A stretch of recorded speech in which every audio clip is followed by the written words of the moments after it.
원전의 치명적인 약점이라고 봤던 환경적인 요인이 이미 국제에너지기구에서 무탄소 에너지원으로 원전을 인정을 했어요. 고효율 저탄소 친환경 발전원으로 원전을 인정을 했습니다. 그러니까 이미 게임 끝난 거죠. 그러니까 트럼프는 굉장히 친원전입니다. 실제 에너지 장관을 소형 모듈 원전의 탑티어라고 할 수 있는 오클로 이사 출신을 에너지 장관에 앉혔어요. 유럽, 독일 포함해가지고 뭐 프랑스, 영국, 추가적으로 나오는 미국까지 탈원전했던 국가들, 글로벌 국가들이 복귀하는 마당에 우리나라만 따로 역행한다? 그러진 않을 것 같긴 해요.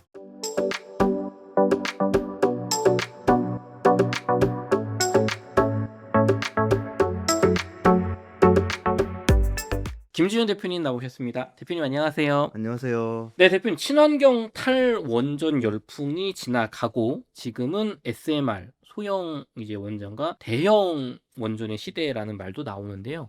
원자력이 이렇게 주목받는 이유는 뭘까요? 가장 첫 번째는요, 신재생 에너지라고 하는 것들 있잖아요. 태양광, 풍력. 이걸로 전력을 다 충당을 못해요. 그러니까 치명적인 약점이 태양광이나 풍력이나 간헐성이라고 하는 거거든요.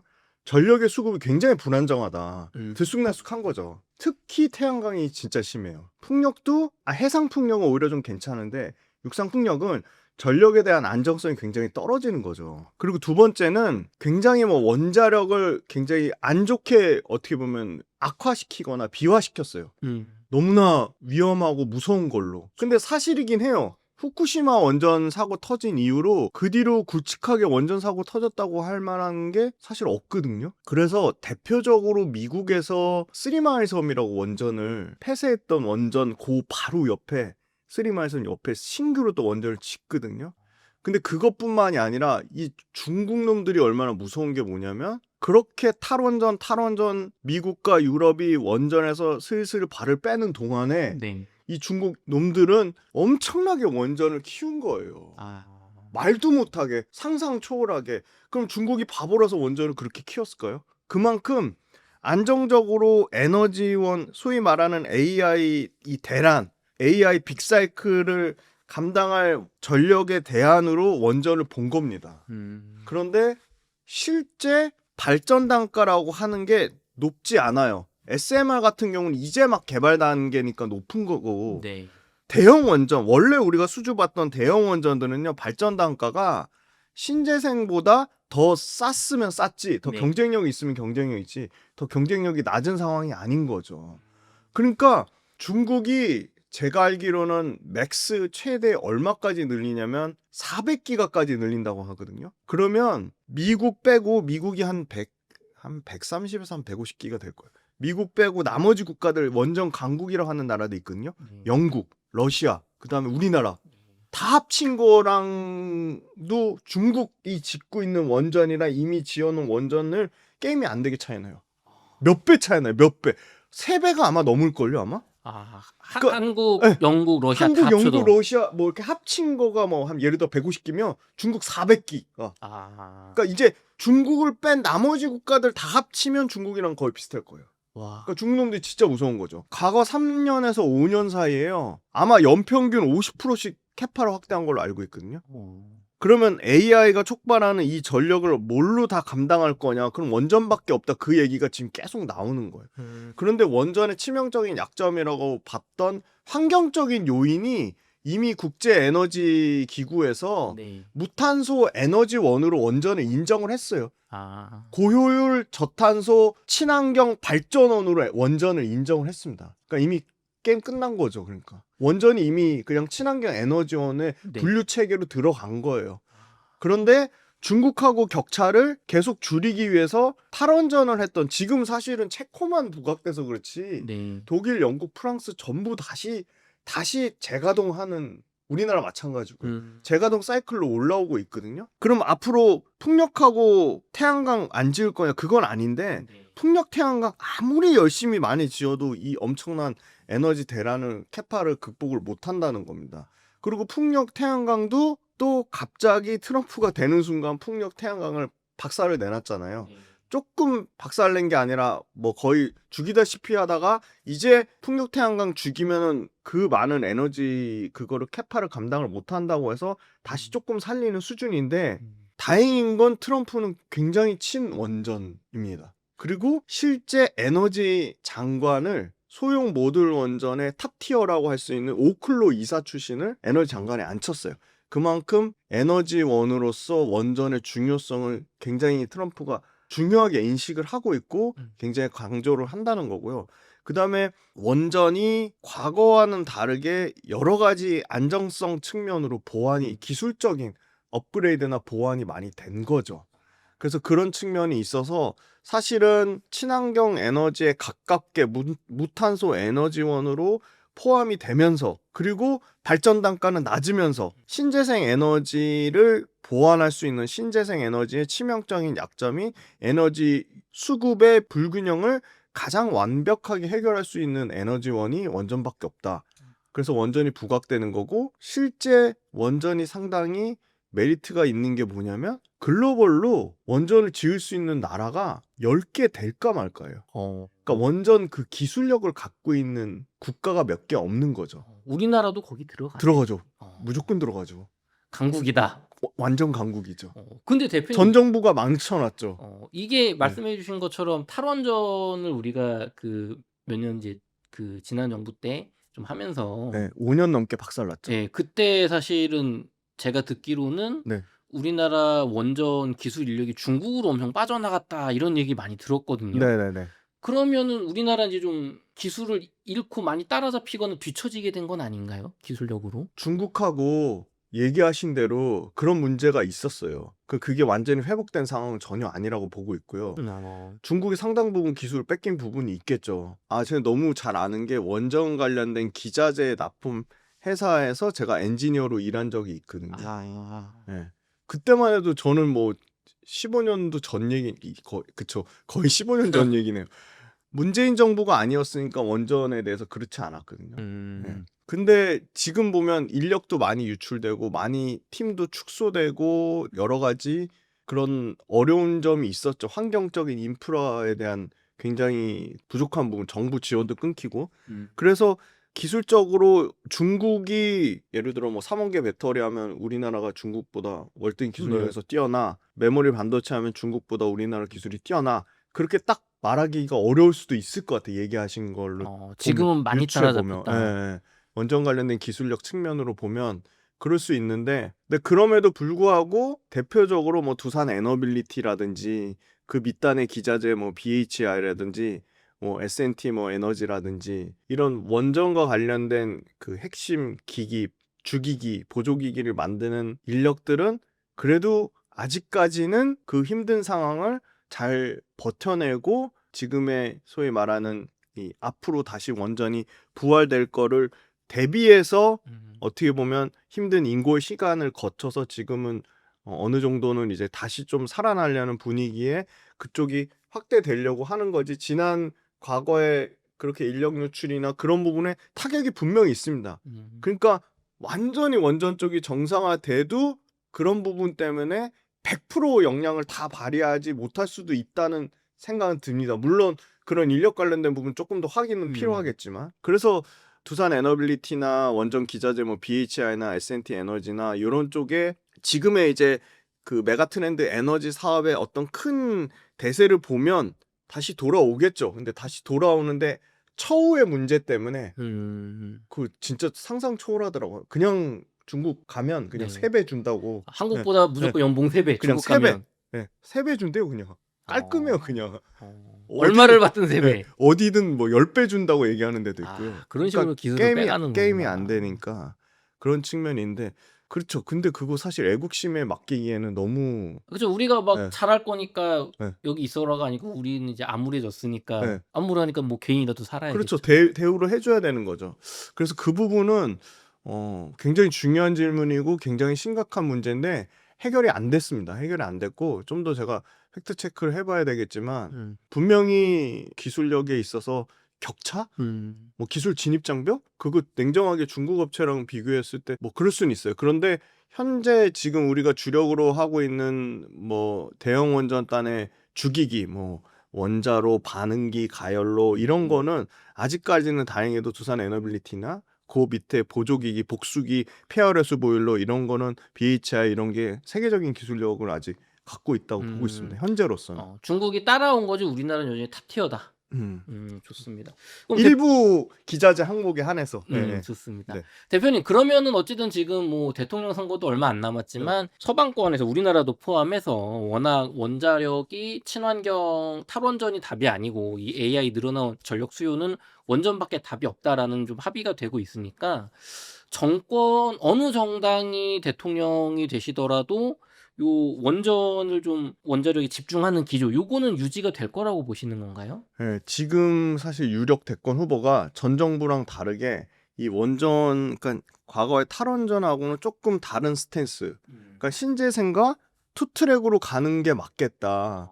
그렇게 언급을 했기 때문에 일단 너무 다행이라고 보고, 우리나라만 아까 유럽, 독일 포함해가지고 뭐 프랑스, 영국, 추가적으로 나오는 미국까지 일종의 탈원전했던 국가들, 글로벌 국가들이 네.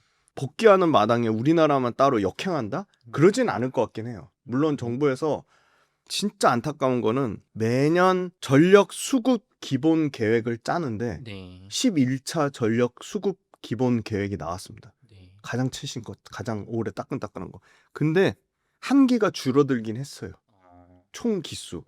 3기 중에 2기로 지금 선정된 걸로 알고 있거든요. 네. 그러니까 줄어들긴 했지만 그럼에도 불구하고 일단 2기가 유지됐다는 거에 너무 다행으로 현재로서는 그렇게 파악은 하고 있는 거고요. 그 다음에 글로벌 메가 트렌드에 우리나라도 지금 유력 대선 후보가 뭐 AI 뭐 얘기하잖아요. 네. 뭐 100조 양성하겠다. 그러려면 전력 수급의 대안을 뭘로 가져갈 거냐, 신재생으로 가져갈 거냐, 그런 측면으로 보면 다행히도 과거 문재인 정부랑은 다르게 전력의 연속성은 조금 이어질 것으로 보고 있고요. 그 다음에 국내 두산 에너빌리티나 뭐 BHI나 이런 기업들, 원전 기자재 기업들은 설계를 하는 사람으로 치면 뇌에 해당되는 네. 브레인들, 그거는 이제 탑티어는 미국의 웨스팅하우스라는 거의 넘사벽 수준의 그런 설계 업체가 있거든요. 네. 최종적으로 이 뭐 반도체 설계하듯이 그 원전을 설계하는 이 웨스팅하우스랑 한수원이랑 지난 몇 년간 5년이 넘을 거예요. 계속 그 지식재산권, IP 문제, 지적재산권 문제를 치열하게 다투다가 그걸 주장하는 웨스팅하우스 사장이 그만뒀어요. 그것도 있고 지금 우리가 어디죠? 체코 원전 수주 받으면서 그런 측면으로 한수원이랑 원만하게 이게 합의가 된 것으로 일단은 웨스팅하우스가 발을 빼는 걸로 그렇게 지금 결과가 나왔거든요. 그 말은 무슨 말이냐면 우리 입장에서는 팀코리아라고 하는 한수원, 한국 수력 원자력이 해외 원전 수주를 따내든 웨스팅하우스가 따내든 그 밑단에 있는 기자재나 어떤 이 파운드리 원전을 제작하는 쪽은 국내 업체가 가져갈 수 있다는 거죠. 두산 에너빌리티가 됐든 BHI가 됐든. 그러니까 구조적으로 과거에는 한수원이 따내면 한수원 밸류체인인 우리나라가 가져오고, 예를 들어 웨스팅하우스가 따내면 우리나라 아예 그것도 못하는. 근데 지금은 뭐 팀코리아, 뭐 웨스팅하우스 팀, 뭐 이렇게 소위 말하는 연합의 형태가 엄청 많아지면서 거기에 두산 에너빌리티 레퍼런스 있어? 네, 저희 뭐 아랍에미리트 바카라 원전 뭐 완납한 이력이 있습니다. 그럼 가져와봐. 그렇게 그런 식으로 소위 말하는 원전 기자재 업체들한테 기존에 없던 새로운 기회들이 열리고 있다.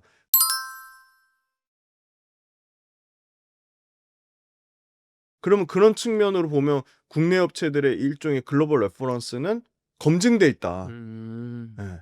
이번에 아마 체코 원전 할 때 가격적인 것도 있었지만 딱 그 체코 원전 고 마무리되는 시점에 그 바카라 2009년도에 한 게 완전히 이제 완벽한 완성이 된 거예요. 그러니까 그 레퍼런스가 상당 부분 영향을 미쳤을 것이다. 그렇게 추론이 되거든요.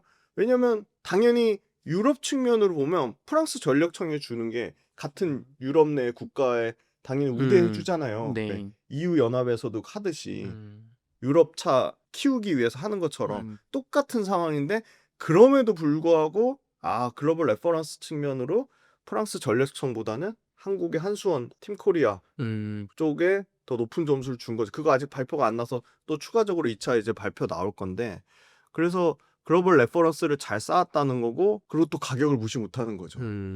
프랑스 EDF 전력청이 하든 미국에 만약에 웨스팅하우스가 미국의 기자재 업체들이랑 팀 꾸려가지고 했을 때 이 가격 격차가 어마어마하게 차이 난대요. 최소 30% 이상. 기본적으로 기술 차이는 별로 없어. 레퍼런스 차이도 별로 없어. 근데 가격을 30% 이상 비싸게 주고 산다? 원청 입장에서 발주를 주는 국가 입장에서 국가 예산으로 배정을 하잖아요, 원전을. 그쵸. 근데 30% 비싸게 살 이유가 사실 없는 거죠. 그리고 그 프랑스는 납기도 뭐 10년 걸린다면서요. 정확합니다. 예. 납기 차이도 어마어마한. 음. 이번에 체코 원전 받을 때 그것도 굉장히 중요한 플러스 항목 중에 들어갔어요. 이 얼마나 납기를 준수해서 하냐. 지금 방산이 난리 난 이유가 폴란드에서 예상한 것보다 너무 빨리 줘가지고 그런 것처럼 그 단납기가 가능하다는 것 측면도 앞으로 체코 원전이 끝난 게 아니잖아요. 그 옆에 국가들이 대기하고 있거든요. 뭐 슬로바키아, 에스토니아, 뭐 네덜란드 뭐 이렇게 쭉쭉 나와 있거든요, 지금. 불가리아. 지금 현대건설이 지금 하고 있는 뭐 불가리아도 있고. 그래서 그런 나라들의 체코 원전이 또 하나의 레퍼런스가 돼서 순차적으로 계속 가는 모양새가 나오지 않을까. 그런 측면이 있고, 가격 경쟁력, 가성비, 글로벌 레퍼런스. 그리고 두산 같은 경우는 스코다 파워라고 이미 체코에 법인이 있는데 네. 그걸 또 최근에 상장시켰어요.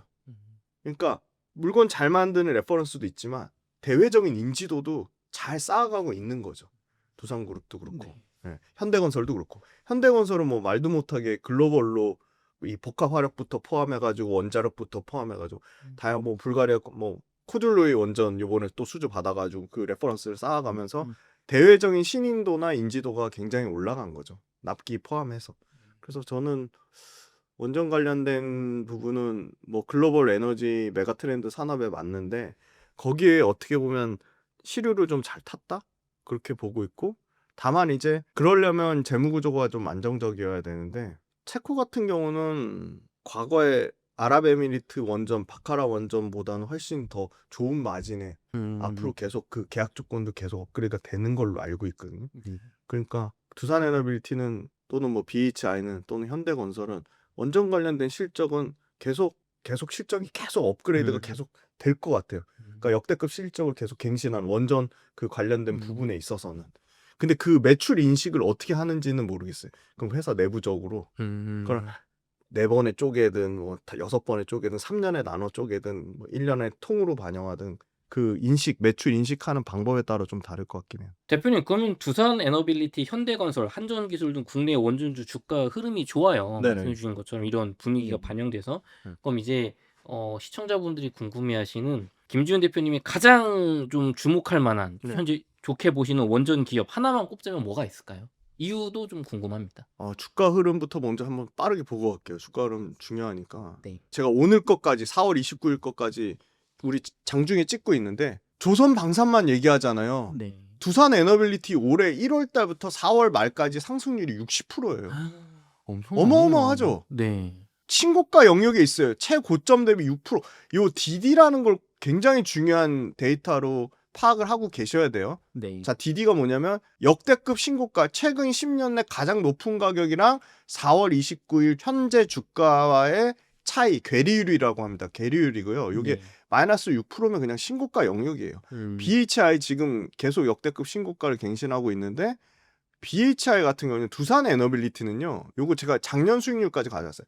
작년에 9.6%, 물론 지수보다는 선방했습니다. 네.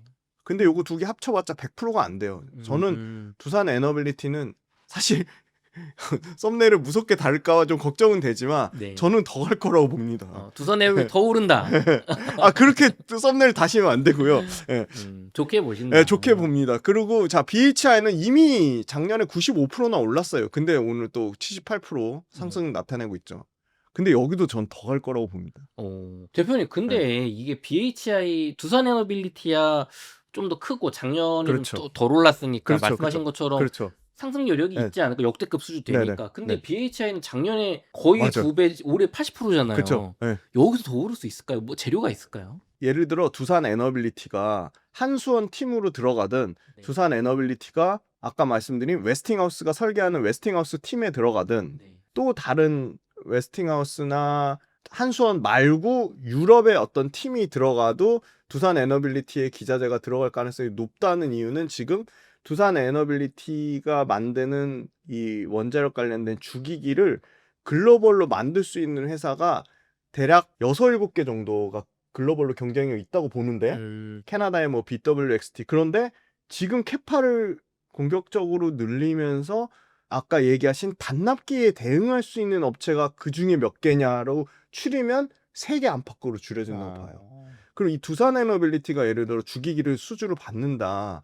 그러면 뭐 이렇게 말하면 좀 그렇긴 하지만 1+1 개념으로 BHI의 복숭이나 페어레스 보일러가 따라갈 확률이 굉장히 높다고 보고 있어요.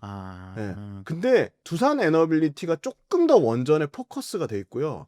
BHI는 원전의 기자재도 하지만 지금 대란인 LNG 제가 LNG만 얘기하면 너무 길어지니까 사실 LNG 얘기할 기회를 다음 달에 꼭 주세요. 네. 왜냐면 LNG는 다음 달에도 계속 좋을 거라 보기 때문에 네. LNG에 들어가는 소위 말하는 기자재 그게 페어레스 보일러거든요. 요거는 LNG의 모멘텀도 같이 갖고 있습니다. 그러니까 더 갈 수밖에 없는 거죠. 그래서 두산 에너빌리티랑 BHI 되게 심플해요. 요 2개만 딱 보시면 되거든요. 그러면 그런 모든 자재를 발주하고 예를 들어 한수원이 팀코리아를 해서 딱 하면 그 EPC 업체라고 하거든요. 최종 건설하는 업체는 어디가 하냐면 바로 현대건설입니다. 근데 현대건설이 61% 올랐어요. 네. 건설 쪽 아무도 관심 없죠. 그렇죠. 작년에 지금 네. 거의 마이너스 26%예요. 맞아요. 작년에 마이너스 26%. 부동산이 안 좋았으니까. 부동산이 안 좋았으니까. 음. 근데 보세요. 61%예요, 65. 이거 건설 때문에 국내 주택 경기 때문에 올랐을 거예요. 100% 이거 원전 때문에 오른 거거든요.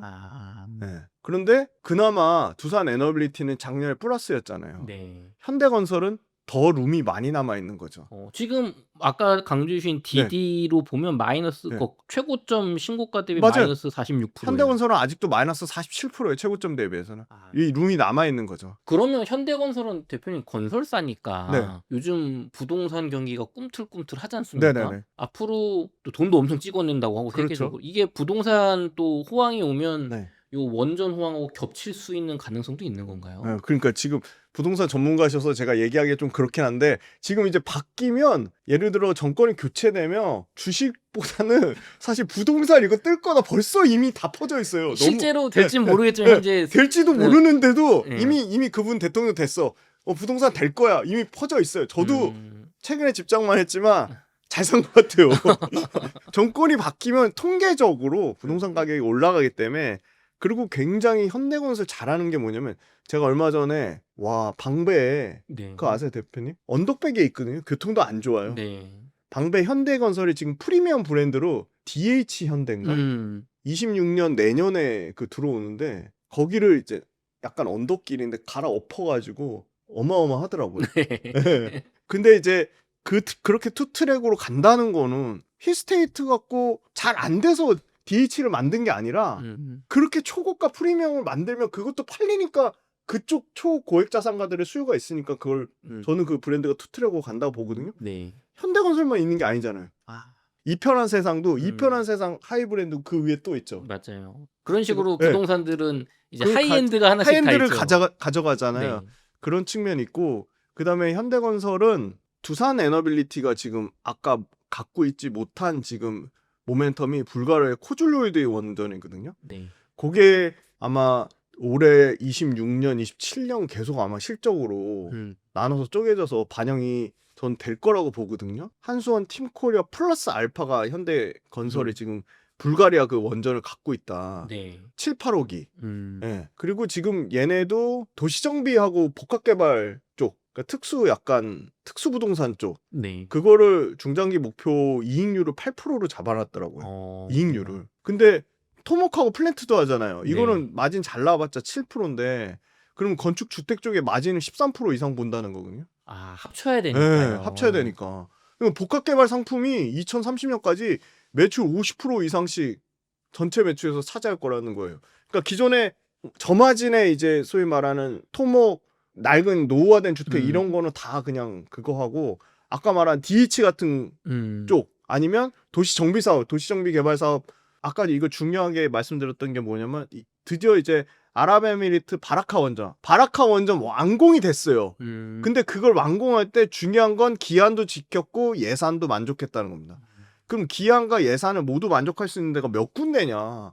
진짜 손가락에 꼽는다는 거예요. 그쵸. 예. 그런데 지금 지정학적으로 유럽의 신규로 탈원전을 벗어나려고 하는 국가들, 다시 원전을 재가동하려는 데는 러시아와 중국의 밸류체인을 배제한다는 겁니다. 러시아가 탑티어거든요. 네. 상당한 기술력 갖고 있습니다. 러시아의 로사스톰이라는 회사가 있는데 뭐 완전 탑티어인데 그쪽도 배제되려고 해요. 중국도 배제되려고 해요. 미국은 아예 못 들어가죠. 유럽에서도 만약에 배제된다? 그럼 아까 6, 7개가 있는데 이 중에 중국 업체, 러시아 업체 빼면은 3, 4개로 추려지는 거죠. 이거는 원청에 들어가는 게 현대건설만 해당되는 게 아니고요. 당연히 러시아, 중국 밸류체인 배제되면 두산 에너빌리티도 수혜를 당연히 볼 겁니다. BHI 마찬가지고요. 그래서 현대건설이 굉장히 공격적으로 잡았어요, 지금. 2030년에 재무 목표가 수주 40조에 영업이익률 8%예요. 그럼 주택 경기만 봐가지고 영업이익 8%가 나올 수가 없죠. 주택 경기 보니까 영업이익률 잘 나와야 4%예요. 그럼 2배 본다는 얘기는 원전에서 거의 15%에서 20% 가까이 마진 나온다는, 그렇게 봐야 되지 않을까요? 그리고 별도 기준 수주, 이게 아마 원전과 기타 복합 개발 상품이랑 복합 화력 발전, LNG 플랜트 이쪽이거든요. 이거 수주 25조 본답니다. 그리고 아예 포트폴리오를 대형 원전이랑 소형 모듈 원전이랑 신재생 에너지 쪽으로 포트폴리오 최적화하겠다. 에너지 상품 위주로 최적화하겠다는 겁니다. 그리고 상품별로 목표 수익률 잡아놨는데 제일 나쁘게 보는 아까 그냥 기존 주택 포함해서 그쪽이 8%예요. 사실 복합 화력도 굉장히 마진 나쁘거든요. 복합 화력 요 플랜트에 해당되는 건데 그게 6%대인데 그거 다 통쳐서 8%까지 하겠다는 거는 신규 도시 개발하고 원전 쪽은 최소 10% 이상 마진 나온다는 거죠.